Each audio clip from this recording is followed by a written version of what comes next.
ദൈവാനുഗ്രഹം നിങ്ങൾക്ക് കിട്ടും ഇന്ന്.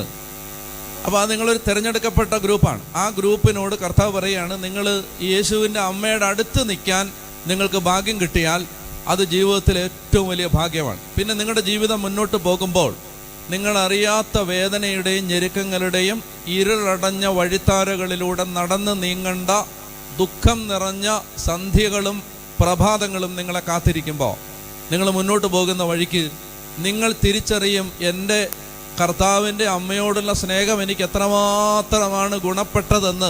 വരാൻ പോകുന്ന ഇരുണ്ട കാലങ്ങളിൽ നിങ്ങൾ ആഹ്ലാദത്തോടെ സന്തോഷത്തോടെ തിരിച്ചറിയും. കർത്താവിൻ്റെ അമ്മ എൻ്റെ കൂടെയുള്ളത് എത്ര വലിയ ഭാഗ്യമാണ്. ഏത് ഡിഫിക്കൽട്ട് ടാസ്കിലും നിങ്ങളെ സഹായിക്കാൻ കർത്താവിൻ്റെ അമ്മയുണ്ടാവും. ഇന്ന് വലതുകരം വരുത്തി പറഞ്ഞേ ഹല്ലേലൂയാ, ഹല്ലേലൂയാ. അപ്പോൾ അതുകൊണ്ടാണ് കുരിശിൻ ചുവട്ടിൽ വെച്ച് യോഹന്നാൻ, നമ്മുടെ എല്ലാവരുടെയും റെപ്രസെൻറ്റേറ്റീവാണ് ജോൺ, കുരിശിൻ ചുവട്ടിലെ